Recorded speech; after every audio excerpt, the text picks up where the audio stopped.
are recording. And we will be going live in 5, 4, 3, 2, 1.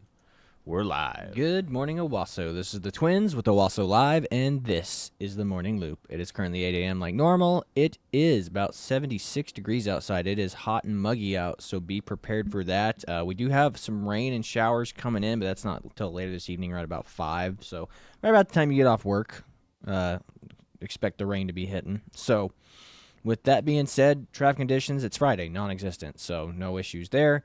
So we're going to jump right on into today's subject. And again, it's Friday. We try to keep Friday more about culture and less about news, or at least if it's news-related, it's news-related more to culture. So if you can see the thumbnail, the EU makes a woke video game, and they wasted taxpayer dollars on this thing. So this game just launched.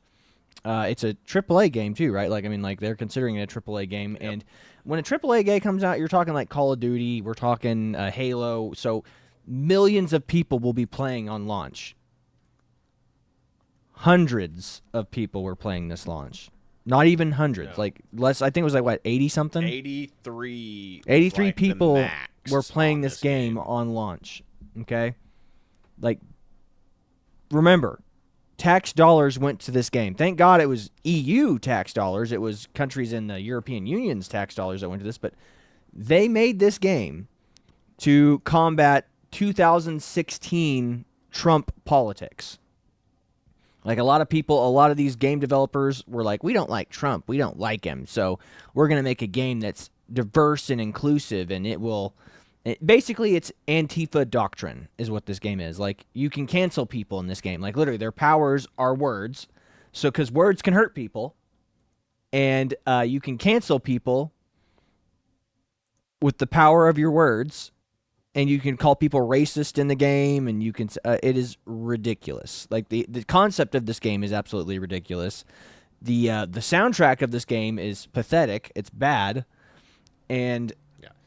I don't know. It's like a bunch of 5-year-olds got together and talked about what they thought wokeness was, and then promoted a game. I have the Steam chart pulled up right here. Like I said, the max that it's had has been like 73 to like 72 people max, as you can see here, and it peaks.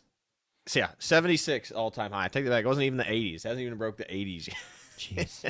That's how pathetic this game is. So, ladies and gentlemen, again, this is proof that J.R. Tolkien was correct. Evil cannot create, it can only destroy. And nobody wants this. Nobody wants to be a part of this. Nobody cares about this crap. This is ridiculous. The fact that people take this kind of content seriously. The fact that they thought that we all know that DEI and all this stuff isn't done by merit. It's done because they have nothing...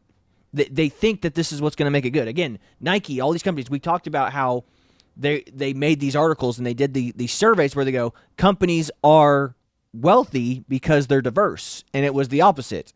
They got diverse because they got wealthy and they had good products. It's like Nike had good products and then made boatloads of money, and then they started instituting these DEI policies. It wasn't growing because of these DEI policies. It's growing in spite of them because people just like Nike. Yeah. And again, like, this game is proof. Like, they made a game for their woke Antifa left-wing audience, and 76 people are playing this game. A AAA title used with taxpayer money. Thank God, not here in the U.S., in the UK, in the EU. Yeah. It's like what they say, this game's for a modern audience. Well, I guess the modern audience is 76 people. Yeah. The modern audience is 76 people who care about this type of storytelling. You know, and it's like all the characters are supposedly like gay, disabled, trans, all these weird things, and they're like, this is the modern audience that they're fighting for. And like, the problem is that there's no such thing as a modern audience. The audience doesn't change. The audience just want good content. This is not good content. You can be gay, trans, or what have you. The story has to be good, and it has to entertain you. Mm-hmm. The story isn't good because there's gay and trans crap in it. The story is good because the story is good. If there happens to be those elements in it, it's good in spite of those elements, not because of those Yeah. elements. Exactly. It's like everyone talks about, like, the modern audience. We need a movie for modern audiences.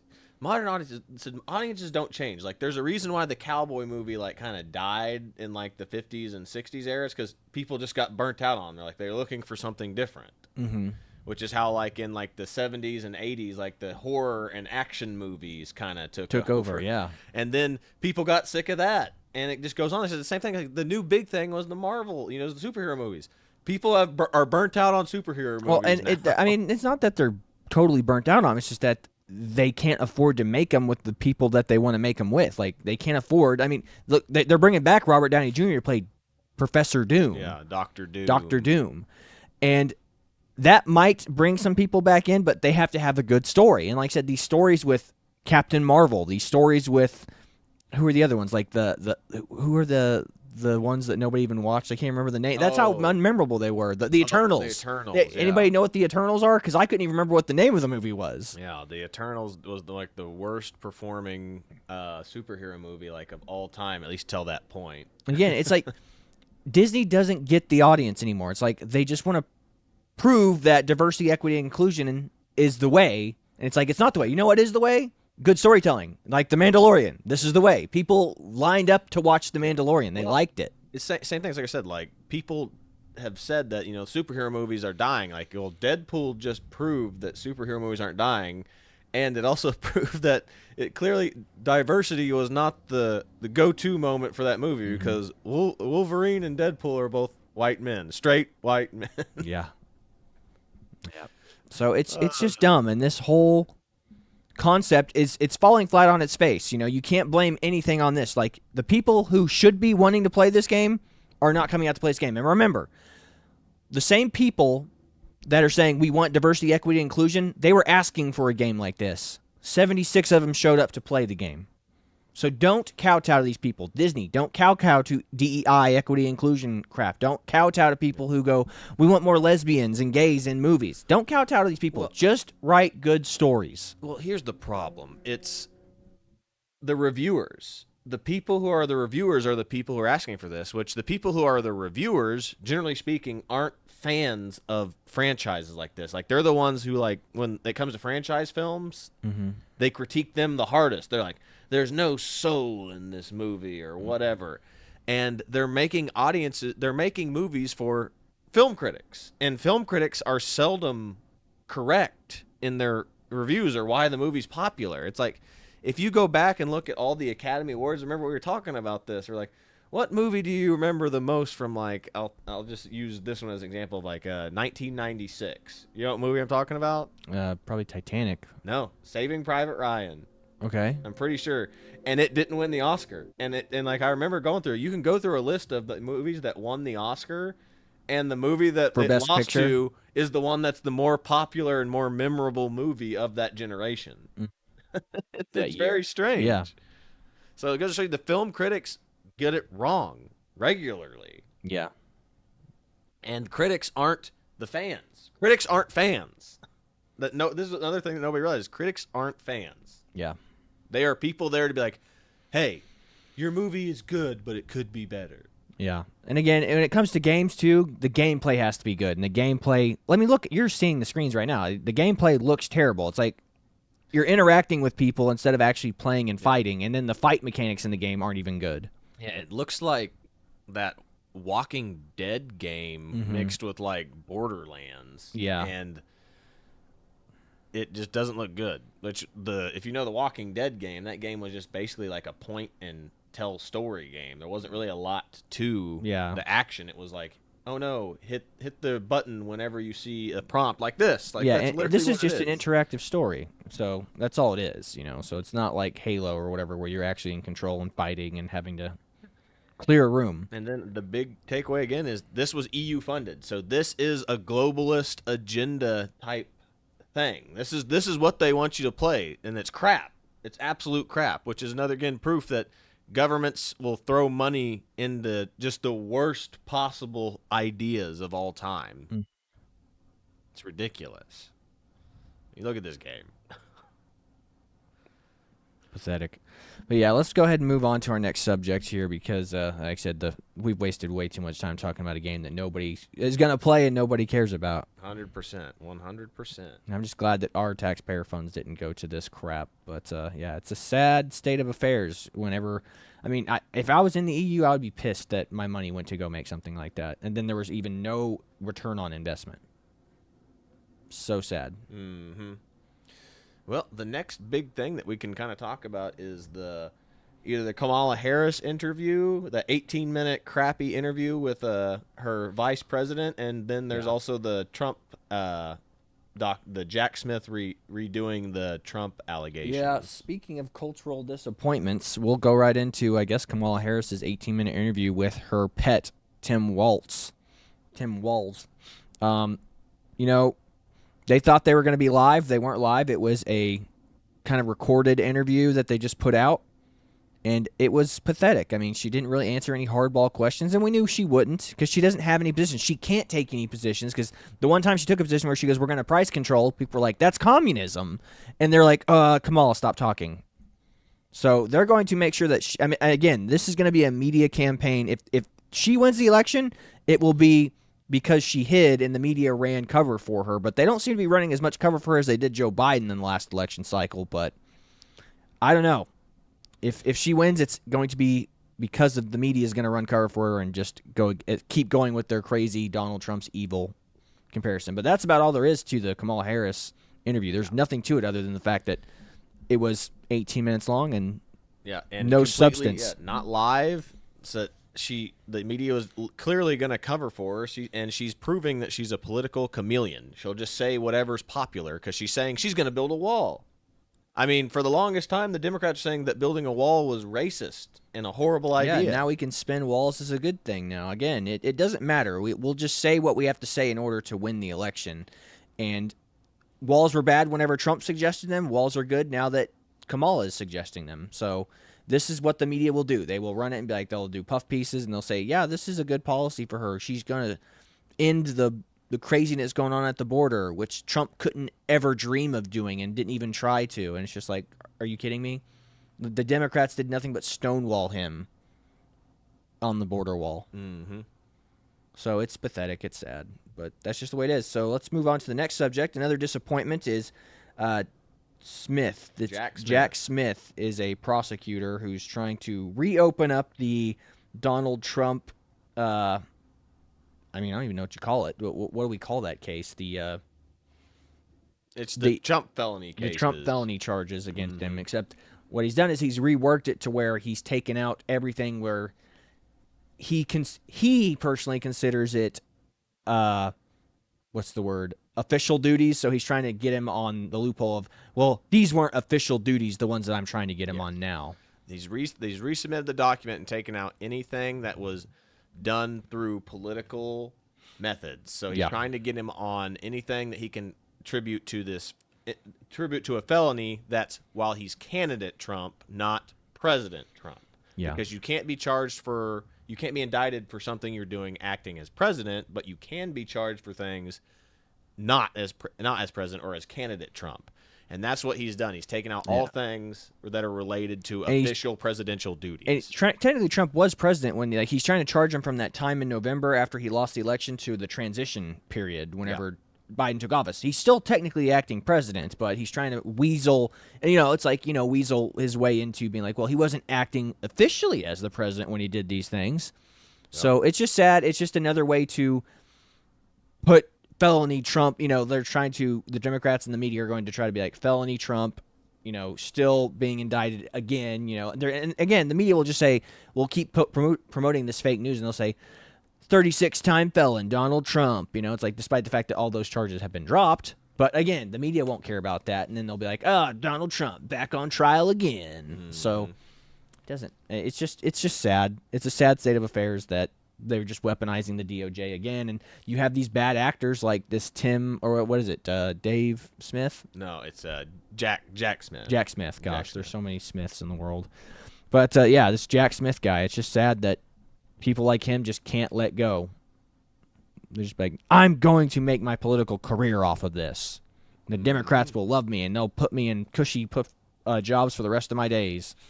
Yeah, that's honestly how most of these people. I mean, that's how one of those two brothers that we were talking about the other day, the ones that did the Trump dossier, basically. Yeah. So that's how they are. So now they're Democratic allies that were appointed to positions or are running on Democratic tickets in their states. Yep. So Sad. being a political hack for your party will get you jobs in the Democratic Party. Very true. Sad but true. But yeah, we'll push on to our next little subjects here, our little videos. That way we can have a little bit of fun before we end the day. Absolutely.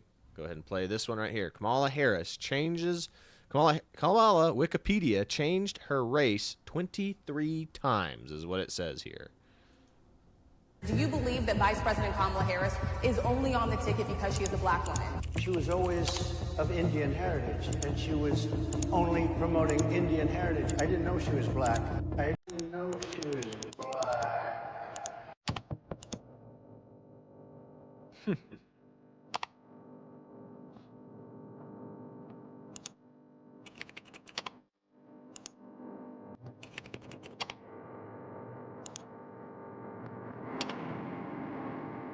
Indian.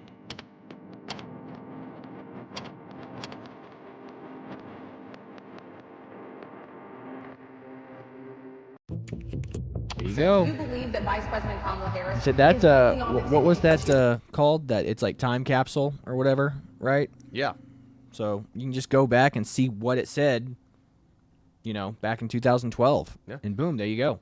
And this is another problem that we've been having that we've been talking about with media regarding media going back and correcting or taking away stories that they were wrong about. Yeah. Like if you can go back and take away things like, hey, I remember this story about, them saying something about, Trump or whoever, and then they go back, that story's gone.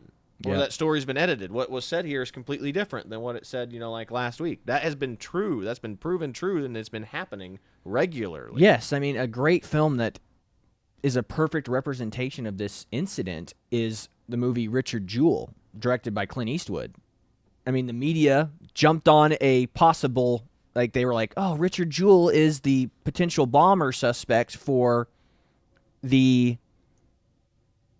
bombing at the Atlanta Olympics back in the day. And they're like, well, and a journalist had a relationship with an FBI investigator, and he was like, well, Richard Jewell fits the profile, so we're actually, my job is to investigate and see if he's actually the bomber, even though Richard Jewell's the one that saved everybody and evacuated a bunch of people from the area. They're like, but he fits the profile because he's a lone, schlubby, wannabe cop. So he fits the profile of what we think might be someone who would plant a bomb and then become a hero after he saves the day. It's like, and that's not at all what happened. But again, the media just sat outside his house. The FBI investigated him like he was a criminal. And then people forgot about him. Like he was a hero for literally a day. And then the next day, he was public enemy number one. And he was public enemy number one for like a month later. And then finally, 2 years later, he was absolved of any wrongdoings. Mm-hmm. So that's what happens. These people are forgotten. Every day, the average Joe is dragged in the mud, and they change and rewrite history. And it's like the media never came out and apologized to Richard Jewell. The people who wrote those articles were like, no, we were just writing out what the FBI told us. Like, this is what they thought. Like, it's not anybody's fault. We don't have to take accountability for this. And that's the way the media is. Like, I mean, they don't, retractions are posted on page 23 at the very, very back months later. Mm-hmm. Whereas the main headline is still, it sticks in everybody's head and everybody remembers. Yeah, Richard Jewell, possible bomber, headline news. Savior to villain. It's like, that's what happens. That's the media. So go check out that movie, Richard Jewell, and you'll see what it's like to be dragged through the mud and understand what it's like to be attacked by the media. You have no defense against the media. Mm-hmm. So it's public, what do you call it? It's just your public enemy number one. It's like it's like what the out of touch Donald is like going.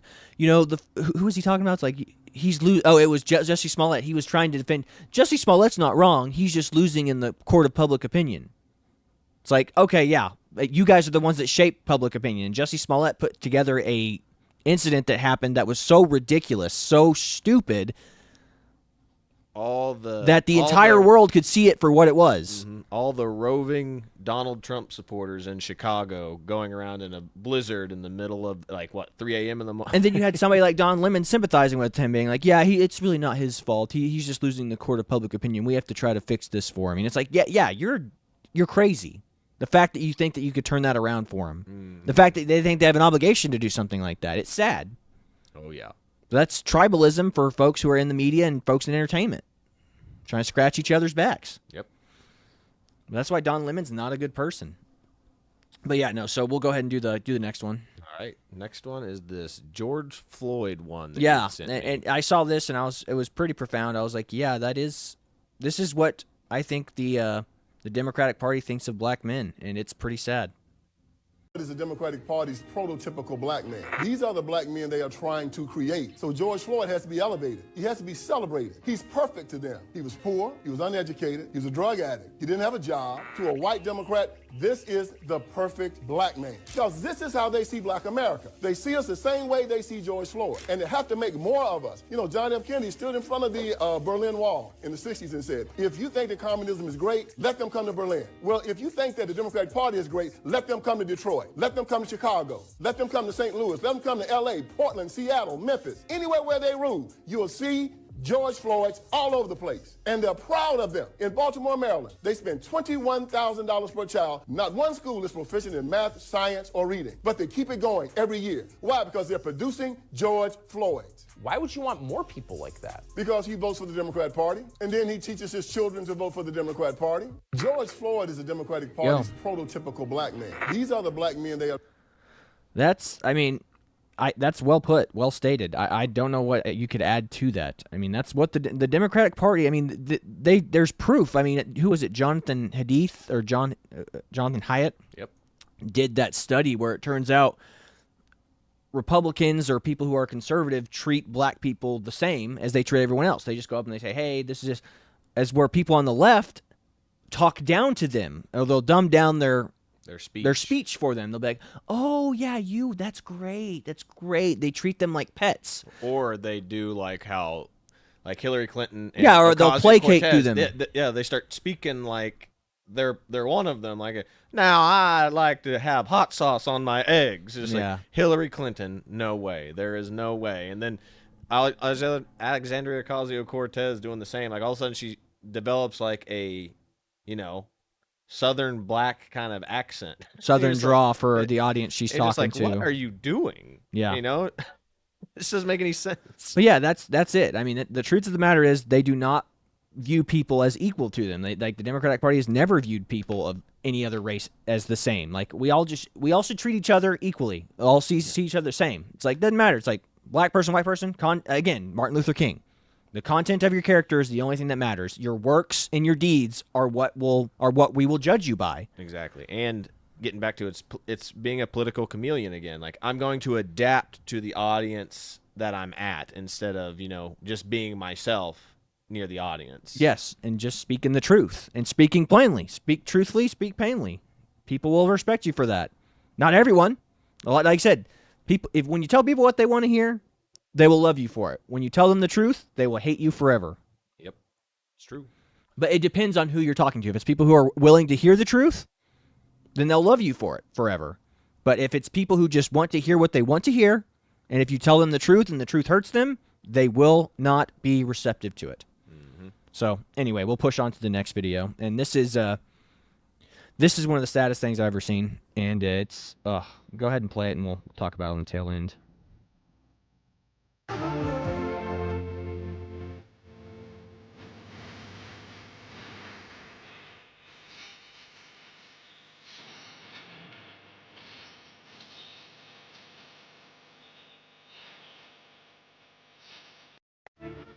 My God, she was gorgeous.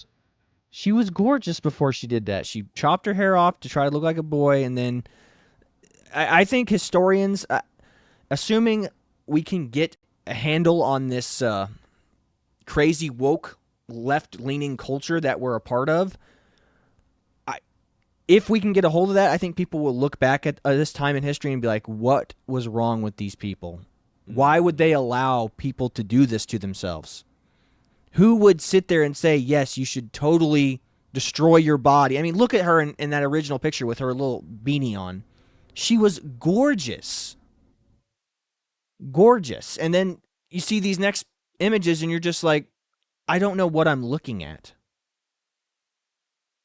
It's a sad state of affairs. And again, I think that history will look back on us in this time and think that what this is it's his absolute cruelty and evil being allowed to happen.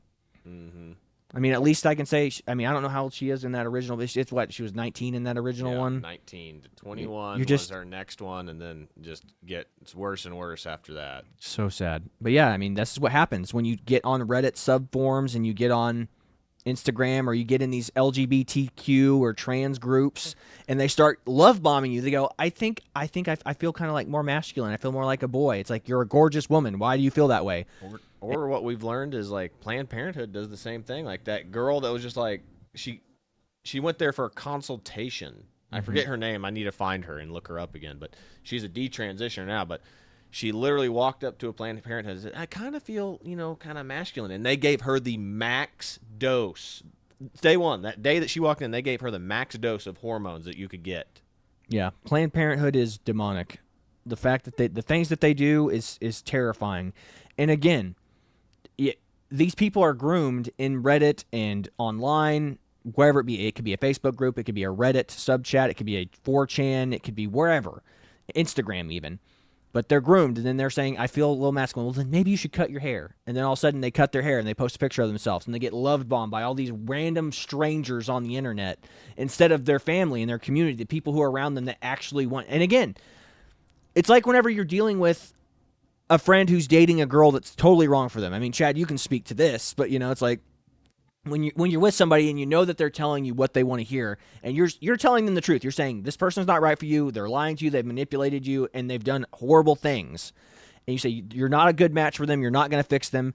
And then they go, no, they're changing. They're different. And then the person that they go back to, the toxic person they're with, goes, no, I'm better now. I'll be a better person for you. I'm changing my life for you. And it's like, no, they're telling you what you want to hear. I'm telling you the truth. And that is a hard thing to accept. I mean, it's the same thing with drug addicts or anybody. It's like the people who I'm drinking with, the people who I'm sleeping with, or the girl that I'm sleeping with in this toxic relationship, they're telling me and doing the things I want to do, and they're telling me the things I want to hear. Again, if you tell people what they want to hear, they'll love you for it. If you tell them the truth, they'll hate you. And that's why it's really hard to break through to people who are in toxic relationships or who are in this case, mass psychosis yes, would be the case. Mass psychosis for this trans stuff. So again, these people are groomed online, and they go, cut your hair. Now you look more like a boy. You're beautiful. You're gorgeous now. You look awesome. You're a guy that I would want to be with. And then all of a sudden it's like, now cut your breasts off. Yeah. What was that? I forget. And then they love bomb them for that. That Jordan Peterson thing is like that. The odds of you having a trans or non-binary kid is like 1,000,001. And the odds of you having 2 is like 1 in 3 billion or something like that. And it's literally that's all this is. The idea and the odds that you're just a pathological narcissist who's enforcing this lifestyle on your kids is probably the most likely scenario. Exactly. That's exactly right. Yeah. So go ahead and play this next one, and we'll kind of keep going through because we are running short of time. Equal to men. We don't need men. We are men. We are women. We want to be equal to men. We don't need men. We are men. We are women. That's good. That's good. That is the fourth wave is men becoming. Yeah, we're women now. It is ma'am. It is ma'am. It is ma'am. It is ma'am. But yeah, that's a good meme. I mean that's totally accurate right there. I mean it how it comes full circle, ladies. All right. And then here's a really good one I saw the other day, and I this is logic that won't fly in the modern day, but I mean it's just common. I hate the term common sense, but I mean this was rational thinking back when the Andy Griffin Show was on. So check this out. Who's to say that the boy would be happier your way or mine? Why not let him decide?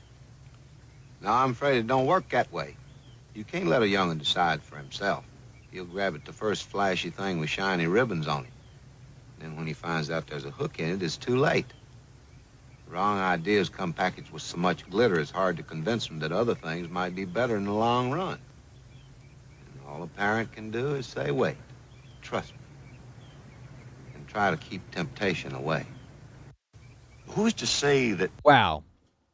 See, you got this person who's like the modern thinker, like, yeah, kids can decide for themselves. And you have that old school wisdom of a mom and dad, you know, or, I mean, in Andy Griffith's case, just the dad. Yeah. And it's, again, that is so true. I mean, that's why the hedonistic lifestyle, it's so attractive to people. It's like, oh, go do whatever you want to do. Go drink, go lust, go do all these things. It's like, why wouldn't you want to do that? As a young man, that's an attractive lifestyle to chase after. That's why people are so obsessed with guys like Andrew Tate. Yeah. Fresh and fit, all these fast fellas. cars, loose women. Yeah. Hot, loose women. Yeah, exactly. Yeah, I mean, it's sad but true. And you have this old school wisdom. It's like, don't, just because something's flashy and dangle it. Here's a perfect example. Pull up that video of the kid in the Oreo. Yeah. Oh, yeah. And this is also proof you can't. They say kids can choose their gender. This is proof that kids shouldn't be able to choose anything. Yes, right here.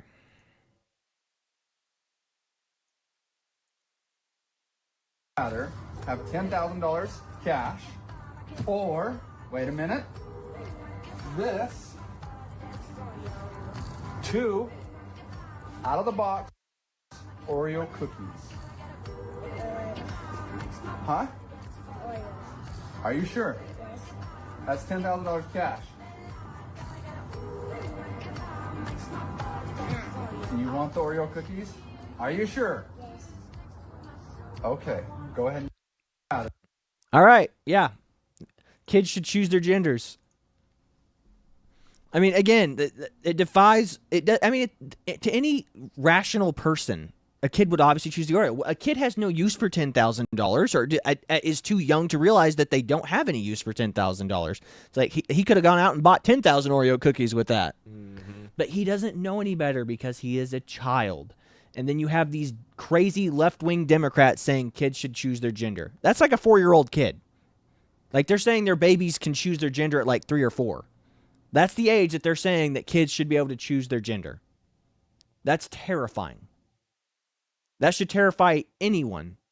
And anyone who comes up saying, your kid, I know better about your kid, and your kid seems like they're a little bit more effeminate or they're a little bit more tomboyish, do not let these people corrupt your children with this gender ideology thought, because that is sad, pathetic, and it's child abuse. It's cruelty, malice, evil.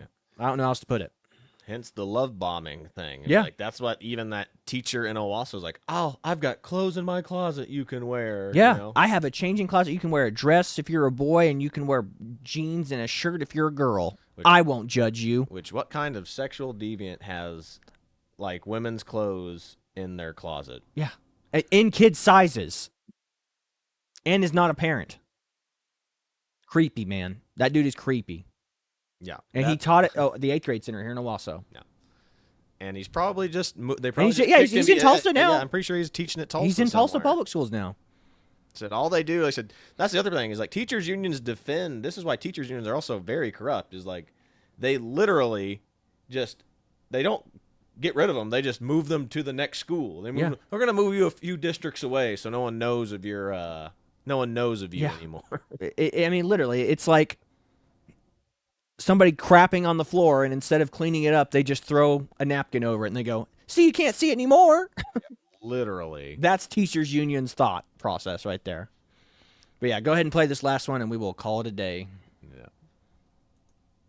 Secret has announced a plan to take to the catwalk once again with a new version of its fashion show. After experimenting with plus-size models, disabled models, trans models, a male model, and Megan Rapinoe, Victoria's Secret has decided to try an experimental new format of having the models be really hot chicks. CEO Martin Waters stated, it just came to me one night. I was looking at pictures of our current angels, and I said, what if these women were really hot? At first I thought, that's crazy, but I just couldn't get this idea of really hot chicks as models out of my head. And eventually started to think, but what if it's so insane it just might work. Martin states he spent hours just staring at pictures of Megan Rapinoe and then A/B testing those pictures with pictures of really hot chicks and came to the shocking revelation that he much preferred looking at the pictures of really hot chicks, and says, if I preferred looking at pictures of really hot chicks, well, then maybe there were others out there just like me. But still hesitant to move on his avant-garde idea, Victoria's Secret funded multiple focus groups that confirmed the original suspicion that there might be something to this idea of using really hot chicks as models, with factory worker Dave Thompson describing the really hot chicks as much hotter. When asked about the blowback to the controversial new idea, representatives from Victoria's Secret have said, listen, any new idea as bold as really hot chicks as models will be met with some skepticism, and we're going to have to be very careful how we introduce it to the public. But Martin seems very convinced that this really hot chick thing has legs. Victoria's Secret has also stated that despite the favorable reviews from online critics, the current method has also led to constant stream of criticism demanding even less hot chicks, none of which has translated into sales. So it will be hard for the brand to bleed any more money than it already is. Victoria's Secret has announced... This can't be real. This is fake, right? This is them coming up, but Victoria's Secret has decided they're going to go back to the more traditional models for the catwalks. But again, they're still throwing out some sponsorships to some girls who you wouldn't say are traditionally attractive, but you know, it's just kind of one of those things where it's just like, hey, this girl's got a lot of brand recognition. So it's like, look, Caitlin Clark, that really sensational basketball player. Yeah. I'm sure they'd probably throw her a Victoria's Secret modeling contract at some point. But is Caitlin Clark like traditionally the most attractive girl you've ever seen? Oh, no, she's not. She's like a 5 or a 6, but I mean that's not a bad thing. She's cute. She seems like a good girl. Like, I mean, I'm sure she'd be a great girl to be in a relationship with. She seems like the girl next door type. Definitely not like the girls you see walking down the runway. You're like drooling over. Yeah. But she's just like that's somebody who has a big cult following, and that's somebody who'd like, now we can bring these athletic girls over. But it's like, I think it would be better for her to stick with like a Nike or a whatever. But I mean, those girls, they don't make a whole lot of money, and all their money is going to come from sponsorships and endorsements. So that's I mean, she'd be silly not to take it. 100%. So that's about all we got for you today. We just want to end on some fun stuff, talk about the ridiculous stuff going on in the culture and in the world, and video games and Victoria's Secret models. That's all part of culture. So I figured we'd talk about that. That's about all we've got for you today. This is the Twins with the Owasso Live. This was the Morning Loop. Be sure to like, share, and subscribe so you too can stay in the loop. That's about all I've got for you. We are signing off. God bless you, everybody. See you later, everybody.